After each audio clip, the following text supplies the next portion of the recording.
ಇವರಿಬ್ರು ಕೂಡ ನಮ್ಮ ಅಪ್ಪ ಅಮ್ಮ ಆದ್ಮೇಲೆ ಅಪ್ಪ ಅಮ್ಮನ ಸ್ಥಾನದಲ್ಲೇ ಇರೋರಲ್ವಾ. ಇವ್ರನ್ನ ನಮ್ ರೂಮಲ್ಲಿ ಮಲ್ಕೊಳಕ್ ಹೇಳಿ ಅಲಂಕಾರ ಮಾಡಿರೋ ಆ ರೂಮಲ್ಲಿ ನಾವ್ ಮಲ್ಕೋತೀವಿ.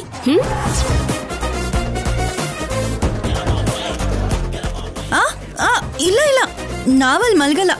ನಮಗ್ ನಮ್ ರೂಮ್ ಇರೋವಾಗ ನಾವ್ಯಾಕೆ ಎಲ್ಲೆಲ್ಲೋ ಮಲ್ಕೋಬೇಕು? ನಾವ್ ಮಲ್ಗಲ್ಲ. ಮತ್ತೆ ನಮ್ಮಮ್ಮ ಮಾತ್ರ ನೀನ್ ಹೇಳಿದ ರೂಮಲ್ಲೇ ಯಾಕೆ ಮಲ್ಕೋಬೇಕು?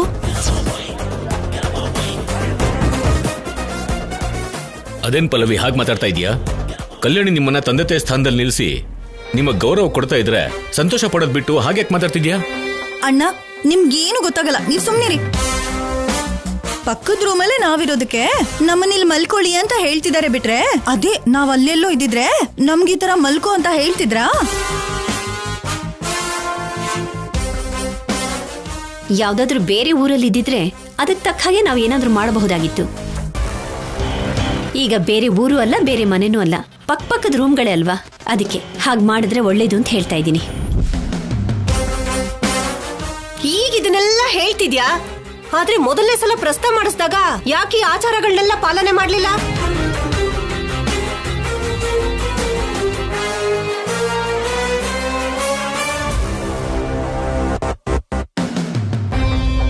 ಅದೇ ನಾವೆಲ್ಲರೂ ಸೇರ್ಕೊಂಡು ಮಾಡಿದ ತಪ್ಪು.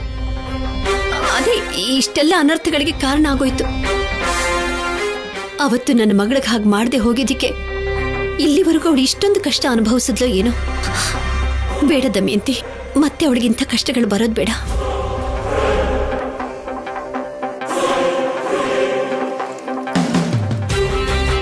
ಅದಕ್ಕೆ ಪಲ್ಲವಿ, ಚಿನ್ನಿ ಇವತ್ತು ಆ ರೂಮಲ್ಲಿ ಮಲ್ಕೊಳ್ಳಿ ಅಂತ ಹೇಳಿದೆ.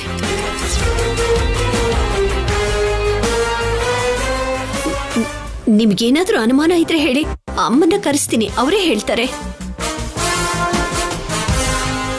ಹೌದೌದು, ಅಜ್ಜಿ ಹೇಳಿದ್ರೆ ಎಲ್ಲಾರ್ಗೂ ನಂಬಿಕೆ ಬರುತ್ತೆ. ಹೋಗಿ ಕರ್ಕೊಂಡ್ ಬರ್ತೀನಿ. ಇವಳೊಬ್ಳು ಪ್ರತಿಯೊಂದಕ್ಕೂ ಅಜ್ಜಿ ಅಜ್ಜಿ ಅಂತಿರ್ತಾಳೆ. ನಿಮ್ಮ ಅಜ್ಜಿ ಬರ್ತಾಳೆ, ಹಿಂದೆನೆ ನಮ್ಮಪ್ಪನೂ ಬರ್ತಾರೆ, ಮತ್ತಿನ್ನೊಂದೇನೋ ಹೇಳ್ತಾರೆ. ನೆಮ್ಮದಿಯಾಗಿ ನಿದ್ದೆ ಮಾಡ್ತಾ ಇರೋರ್ನ ಇಲ್ಲಿ ಕರೆಸಿ ಅವ್ರ ಕೈಯಲ್ಲಿ ಬೈಸ್ಕೊಳ್ಳೋ ಅಗತ್ಯ ಇದೆಯಾ?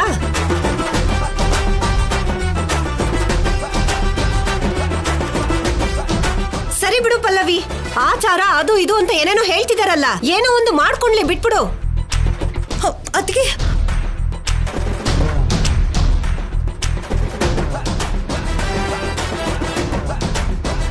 ಸರಿ, ಇನ್ನೇನ್ ಬದಲಾಗಲ್ಲ ಅಲ್ವಾ? ನಾನು ಹೋಗಿ ನಿಮ್ ರೂಮನ್ನು ಕ್ಲೀನ್ ಮಾಡ್ತೀನಿ. ಅದೇನಮ್ಮ, ಏನೋ ಚಿಕ್ಕ ಕೆಲಸ ಇದೆ, ರೂಮ್ನ ರೆಡಿ ಮಾಡಬೇಕು ಅಂತ ನನ್ನ ಅಲ್ಲಿಂದ ಹೊರಗಡೆ ಕಳಿಸ್ಬಿಟ್ಟು ರೂಮ್ ಎಲ್ಲ ರೆಡಿ ಮಾಡಿದ್ರಲ್ಲ. ನನ್ನ ರೂಮ್ನ ಅತ್ತೆ ಕ್ಲೀನ್ ಮಾಡೋದಕ್ಕೆ ಯಾಕೆ ಹೋದ್ರು? ಹೇಳೆ, ಈಗಾಗ್ಲೇ ಹೋಗಿದ್ ರೂಮ್ಗೆ ಮತ್ತೆ ಹೋಗ್ಬೇಕು ಅಂತಿದ್ಯಾ? ಯಾಕೆ? ಅಲ್ಲೇನಾದ್ರೂ ಕಿರಿಕ್ ಮಾಡಿ ಈಗ ಅದನ್ನ ಸರಿ ಮಾಡೋದಕ್ಕೆ ಹೋಗ್ತಾ ಇದೀಯಾ? ಅಯ್ಯಯ್ಯೋ, ಆತರ ಏನೂ ಇಲ್ಲ ರೀ, ನಿಮ್ಮೇಲೆ ಆಣೆ. ಬನ್ನಿ.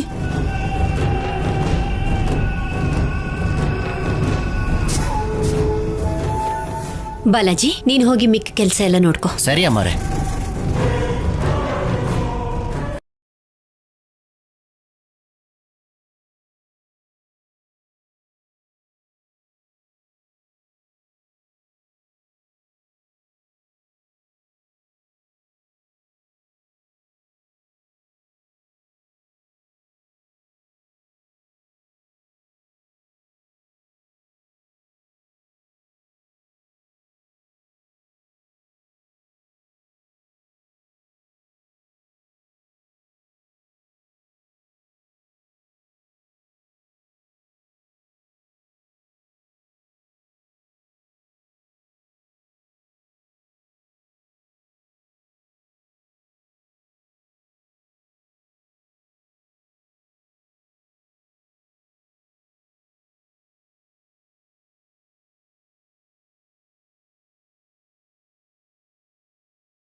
ಸಂತೋಷವಾಗಿ ಜೀವನ ಮಾಡ್ತಾರೆ. ಈ ವಯಸ್ಸಲ್ಲಿ ನಮಗ್ ಬೇಕಾಗಿರೋದು ಮಕ್ಕಳ ಸಂತೋಷನೇ ಅಲ್ವಾ? ಹೌದು ರೀ. ದೇವ್ರ ದಯೆ ಅಂದ್ರೆ ಹೀಗೆ ಇರುತ್ತೇನೋ, ಇಲ್ಲ ಅಂದ್ರೆ ಸತ್ತು ಹೋಗಿದ್ದಾನೆ ಅನ್ಕೊಂಡಿದ್ದ ಶೌರ್ಯ ಬದುಕೇ ಇರೋದು ಅಂದ್ರೇನು ರೀ? 4 ತಿಂಗಳ ನಂತರ ಮನೆಗೆ ಬರೋದಂದ್ರೇನು ರೀ? ಇದನ್ನ ನಿಜವಾಗ್ಲೂ ಕಲ್ಯಾಣಿ ಅದೃಷ್ಟ ಅಂತಾನೆ ಹೇಳಬೇಕು. ಅನ್ಯಾಯ ಮಾಡಿದ್ದ ಆ ದೇವರಿಗೆ ಇದು ನ್ಯಾಯ ಅಲ್ಲ ಅಂತ ಅನ್ಸಿ ಶೌರ್ಯನ ಮತ್ತೆ ಜೀವಂತವಾಗಿ ಕಲ್ಯಾಣಿ ಹತ್ರ ಸೇರಿಸ್ಬಿಟ್ಟ. ನಿಜನೇ ರೀ, ಎಲ್ಲ ಅಮ್ನೋರ್ ದಯೆ, ಆ ಈಶ್ವರನ ಕರಡೆ. ನಡಿಯೇ. ಅಬ್ಬಾ ಬಿಟ್ರಿ, ಅವ್ರೇನೋ ಹೇಳ್ತಾರೆ ಅಂತ ನೀವು ಒಳ್ಳೆ. ನಾವು ನಮ್ಮ ರೂಮ್ಗೆ ಹೋಗಿ ಮಲ್ಕೊಳ್ಳೋಣ ಬನ್ನಿ. ಹಾಗಲ್ವೇ ಪಲ್ಲವಿ, ಅಪ್ಪ ಅಮ್ಮನ ನಂತರ ನಮಗೆ ಅಪ್ಪ ಅಮ್ಮನ ಸ್ಥಾನ ಕೊಟ್ಟು ಈ ರೂಮಲ್ಲಿ ಮಲ್ಕೊಳ್ಳಿ ಅಂತ ಅಂದಿದ್ದಾರೆ. ಮಲ್ಕೊಳ್ಳಿಲ್ಲ ಅಂದ್ರೆ ಏನ್ ಚೆನ್ನಾಗಿರುತ್ತೆ ಹೇಳು? ನೀನೊಂದು ಕೆಲಸ ಮಾಡು, ನಾನು ಕೆಳಗೆ ಮಲ್ಕೋತೀನಿ, ನೀನ್ ಮಂಚದ ಮೇಲೆ ಮಲ್ಕೋ.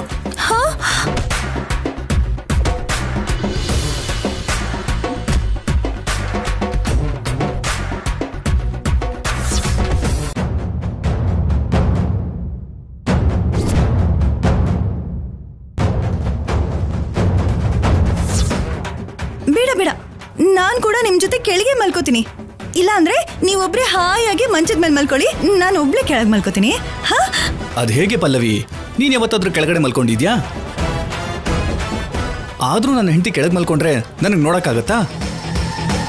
ಬೇಡ ಬಿಡು, ನೀನೇ ಮೇಲ್ ಮಲ್ಕೋ, ನಾನೇ ಕೆಳಗಡೆ ಮಲ್ಕೋತೀನಿ. ಅಯ್ಯೋ, ನಂಗ್ ಮಂಚದ ಮೇಲೆ ಮಲ್ಕಕ್ ಇಷ್ಟನೇ ಆಗಲ್ಲ ರೀ. ನೀವೇನಾದ್ರೂ ಅನ್ಕೋತೀರಾ ಅಂತ ಬಲವಂತವಾಗಿ ಮಲ್ಕೋತೀನಿ ರೀ, ಅಷ್ಟೇ ಅಷ್ಟೇ. ನನಗೆ ಗೊತ್ತು ಪಲ್ಲವಿ, ನೀನ್ ನನಗೋಸ್ಕರ ತಾನೇ ಕೆಳಗೆ ಮಲ್ಕೋತೀನಿ ಅಂತಿರೋದು. ನಾನು ಕೆಳಗೆ ಮಲ್ಕೊಂಡ್ರೆ ನೀನ್ ಹೇಗ್ ಮೇಲ್ ಮಲ್ಕೊಳ್ಳೋದು ಅಂತ ತಾನೇ ನಿನ್ ಫೀಲಿಂಗು. ಅದ್ರ ಬಗ್ಗೆ ತಲೆ ಕೆಡಿಸ್ಕೋಬೇಡ, ನೀನ್ ಹ್ಯಾಪಿಯಾಗಿ ಮೇಲ್ ಮಲ್ಕೋ, ನಾನು ಕೆಳಗಡೆನೆ ಮಲ್ಕೋತೀನಿ. ಅದು ಇಲ್ಲ ಇಲ್ಲ, ಇಬ್ರು ಒಟ್ಟಿಗೆ ಕೆಳಗೆ ಮಲ್ಕೊಳ್ಳೋಣ. ಬೇಡ ಕಣೆ ಪಲ್ಲವಿ, ಇವತ್ ರಾತ್ರಿ ನೀನ್ ಮಂಚದ ಮೇಲೆ ಮಲ್ಕೋ.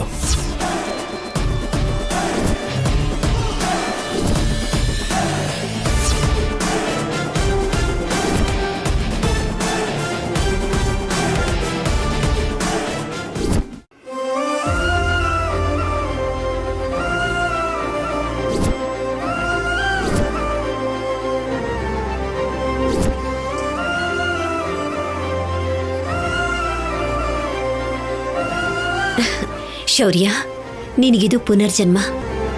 ಅದಕ್ಕೆ ಅಮ್ಮನವ್ರ ಸನ್ನಿಧಿನಲ್ಲೇ ನಿಮಗೆ ಇನ್ನೊಂದು ಮದುವೆ ಮಾಡಿಸಿದ್ದು. ನಮ್ಮೆಲ್ಲರ ದೃಷ್ಟಿಲಿ ನಿಮ್ಮಿಬ್ರಿಗೂ ಇದೇ ಮೊದಲನೇ ಮದುವೆ.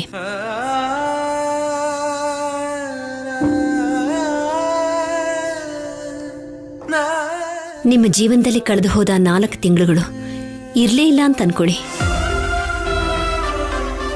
ಗಂಡನಿಂದ ದೂರಾಗಿ ಕಲ್ಯಾಣಿ ಅನುಭವಿಸಿದ ನೋವು, ಹೆಂಡತಿ ಕಣ್ಣು ಮುಂದೆ ಇದ್ರೂ ಕೂಡ ನಿಜ ಹೇಳೋಕ್ಕಾಗದೇ ಇರೋಂಥ ನಿನ್ನ ಪರಿಸ್ಥಿತಿ, ಇದನ್ನೆಲ್ಲ ಮರ್ತು ಹೋಗಿ ಹೊಸ ಜೀವನನ ಇಬ್ರೂ ಪ್ರಾರಂಭಿಸಿ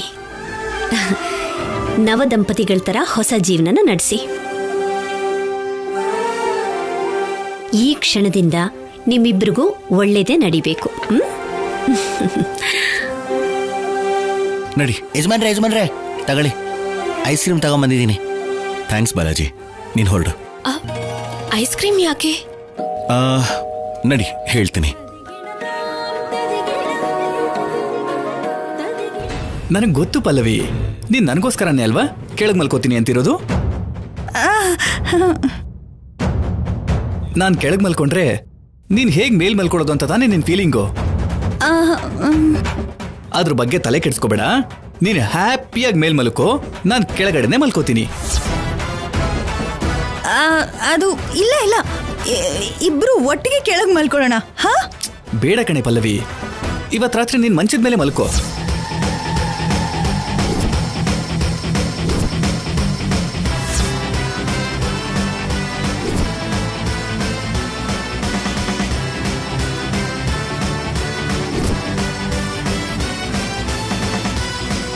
ನೀನ್ ಯಾವಾಗ್ಲೂ ಹೇಳ್ತಾ ಇರ್ತೀಯಲ್ಲ, ನಾನ್ ರೊಮ್ಯಾಂಟಿಕ್ ಆಗಿ ಇರೋದಿಲ್ಲ ಅಂತ. ನಾನೊಂದು ಕೆಲಸ ಮಾಡ್ತೀನಿ. ನಿನ್ನ ರೊಮ್ಯಾಂಟಿಕ್ ಆಗಿ ಮೇಲಕ್ಕೆ ಎತ್ಕೊಂಡು. ಅಯ್ಯೋ ಅಯ್ಯೋ, ಬೇಡ ರೀ, ಬೇಡ ರೀ, ಬಿಡ್ರಿ. ಹೀಗೆ ಅಯ್ಯೋ ಬೇಡ ರೀ, ಪ್ಲೀಸ್ ರೀ. ಅಯ್ಯೋ ಬೇಡ ರೀ, ಅರ್ಥ ಮಾಡ್ಕೊಳ್ರಿ. ಬೇಡ ರೀ. ರೊಮ್ಯಾಂಟಿಕ್ ಆಗಿರಕ್ ಬರಲ್ಲ ಅಂತ್ಯ. ರೊಮ್ಯಾಂಟಿಕ್ ಆಗಿ ಎತ್ಕೊಂಡ್ರೆ ಬೇಡ ಕೆಳಗಿಳಿಸು ಅಂತ್ಯ. ಅಯ್ಯೋ ಬೇಡ ರೀ, ನನ್ಗೆ ಯಾವ ರೊಮ್ಯಾಂಟಿಕ್ಕು ಬೇಡ. ನನ್ನ ಕೆಳಗಿಳಿಸ್ರಿ. ಚಾನ್ಸೇ ಇಲ್ಲ. ಹೀಗೆ ಹೋಗಿ ಬೆಡ್ ಮೇಲೆ ಹಾಕ್ತೀನಿ. ಅಯ್ಯೋ ಬೇಡ ರೀ. ಆಮೇಲೆ ಅಯ್ಯೋ ಬೇಡ ರೀ, ಪ್ಲೀಸ್ ರೀ, ನನ್ ಮಾತ್ ಕೇಳ್ರಿ. ಪ್ಲೀಸ್ ರೀ, ಪ್ಲೀಸ್ ನನ್ನ ಕೆಳಗಿಳಿಸ್ರಿ. ಪ್ಲೀಸ್ ರೀ. ಮೇಲೆ ಪ್ರೀತಿ ಬಂದಿದೆ. ಪ್ರೀತಿಯಿಂದ ಎತ್ಕೊಂಡಿದ್ದೀನಿ ನಿನ್ನ. ಪ್ಲೀಸ್ ರೀ. ನೀನ್ ಪ್ರೀತಿಯಿಂದ ಫೀಲ್ ಆಗೋದ್ಬಿಟ್ಟು ಕಷ್ಟಪಡ್ತಿದ್ದಿಲ್ಲ ಯಾಕೆ? ಅಯ್ಯೋ ಈ ಪ್ರೀತಿ ನಂಗೆ ಬೇಡ ರೀ. ಪ್ಲೀಸ್ ರೀ, ಅರ್ಥ ಮಾಡ್ಕೊಳ್ಳಿ. ನಾನ್ ನಿಮ್ ಜೊತೆನೆ ಕೆಳಗ್ ಮಲ್ಕೋತೀನಿ. ಇವತ್ತು ನಿನ್ ಮಾತು ಕೇಳಿದ್ರೆ ಚಾನ್ಸೇ ಇಲ್ಲ. ಇವತ್ ನಾನು ನಿನ್ನ ರೊಮ್ಯಾಂಟಿಕ್ ಆಗಿ ಮಂಚದ ಮೇಲೆ ಮಲಗಿಸೋನೆ. ಮಂಚದ ಮೇಲೆ ಮಲ್ಕೊಳ್ಳೋಳೆ. ಬೇಡ ರೀ, ಬೇಡ ರೀ. ಅಮ್ಮ, ಅಮ್ಮ, ಅಯ್ಯೋ.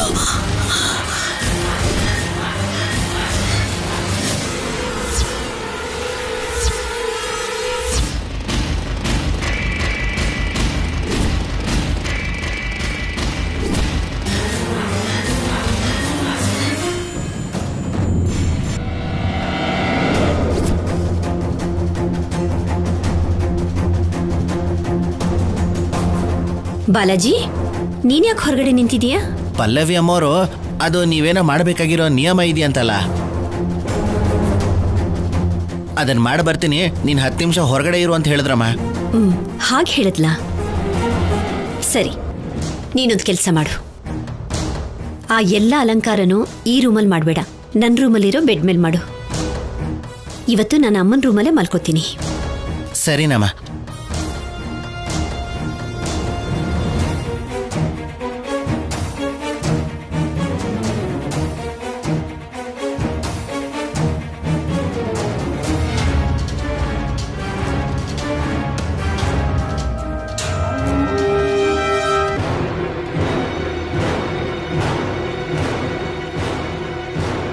ಅಮ್ಮ, ಏನ್ ಯೋಚಿಸ್ತಾ ಇದ್ದೀರಾ? ಸ್ವಲ್ಪ ಹೊತ್ತಿಗೆ ಮುಂಚೆನೆ ಪಲ್ಲವಿನ ನಿನ್ನ ನಡವಳಿಕೆ ಚೇಂಜ್ ಮಾಡ್ಕೊಂತ ಹೇಳಿದ್ವಿ ತಾನೆ? ನಿನ್ ಹೆಂಡತಿ ಬದಲಾಗೋ ಲಕ್ಷಣನೇ ಇಲ್ಲ. ಏನಾಯ್ತಮ್ಮ? ಮತ್ತೆ ಏನ್ ಮಾಡಿದ್ಲು?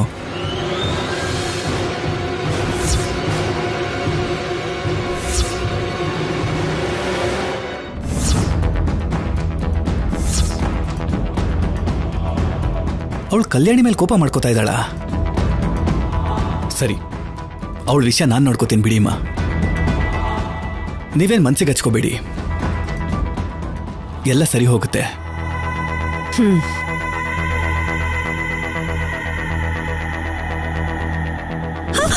ಅಯ್ಯೋ ಅಯ್ಯೋ, ನೋವು ಚುಚ್ಚಿಸಿದೆ. ಅಯ್ಯೋ ಅಯ್ಯೋ, ನೋವು.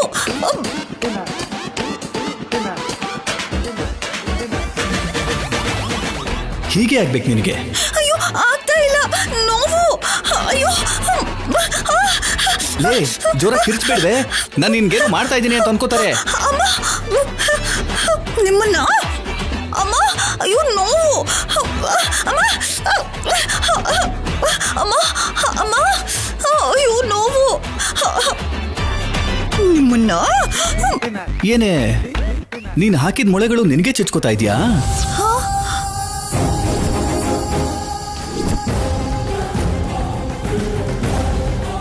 ಹೋಗ್ಲಿ, ನಮ್ಮ ಅಕ್ಕನ ಕರೆದು ಕಲ್ಯಾಣಿ ಮತ್ತೆ ಶೌರ್ಯ ಈ ಮಂಚದ ಮೇಲೆ ಮಲ್ಕೊಳ್ದ ಹಾಗೆ ನೀನ್ ಏನ್ ಮಾಡಿದ್ದೆ ಅಂತ ಹೇಳ.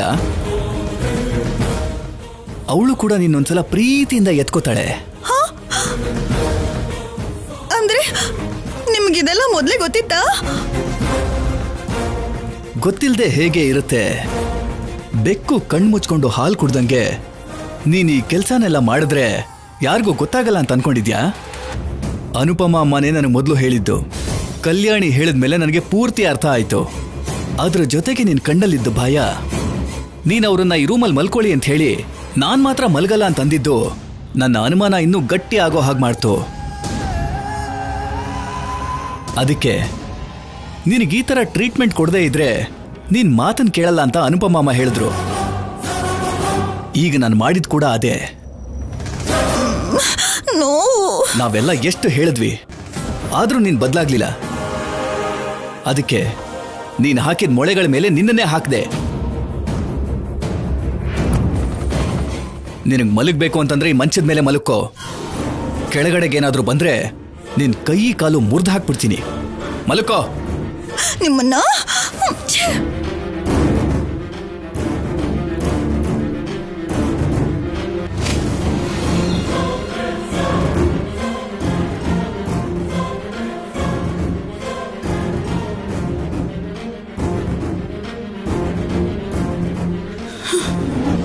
ಅನುಪಮ ಅಮ್ಮ, ನೀವು ನಿಮ್ಮ ಮಗಳು ಸೇರ್ಕೊಂಡು ನನ್ನ ಬೇಕು ಅಂತಾನೆ ಅಳಿಸ್ತೀರಾ?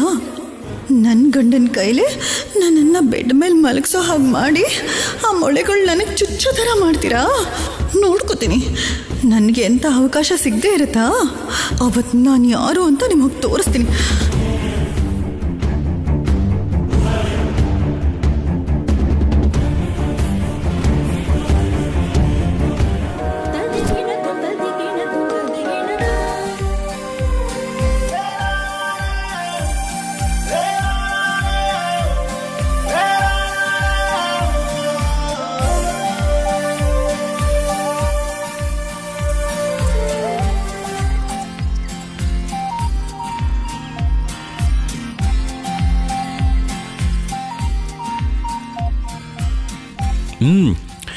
ನಮ್ಮ ಮಾವ ತುಂಬಾ ಚೆನ್ನಾಗಿ ಏರ್ಪಾಡು ಮಾಡಿದ್ದಾರೆ. ಆ ಐಸ್ ಕ್ರೀಮ್ ಕರ್ಗೋಗುತ್ತೆ. ಮೊದಲು ಇದನ್ನ ಯಾಕೆ ತರಿಸಿದ್ರಿ ಅಂತ ಹೇಳಿ. ಹೇಳ್ತೀನಿ, ನೀನ್ ಇಲ್ಲಿ ಕೂತ್ಕೋ. ಕೂತ್ಕೋ. ಹಾಲು ತಗೊಳ್ಳಿ. ಈ ಫಾರ್ಮಾಲಿಟೀಸ್ ಎಲ್ಲ ಪಕ್ಕಕ್ಕಿಟ್ಟು ಈಗ ಮೊದಲು ಇಬ್ರು ಸೇರಿ ಈ ಐಸ್ ಕ್ರೀಮ್ ತಿನ್ನೋಣ. ಬೇಡ, ಹಾಲೇ ಕುಡಿಬೇಕು. ಇದ್ರಲ್ಲೂ ಕೂಡ ಹಾಲಿರುತ್ತೆ. ಈ ಹಾಲಾದ್ರೆ ನಾನ್ ಕುಡಿದ್ಮೇಲೆ ನೀನ್ ಕುಡಿಬೇಕು. ಅದೇ ಐಸ್ ಕ್ರೀಮ್ ಆದ್ರೆ ಇಬ್ರು ಸೇರಿ ಒಟ್ಟಿಗೆ ತಿನ್ಬಹುದು. ಹೇಗೆ? ಹೀಗೆ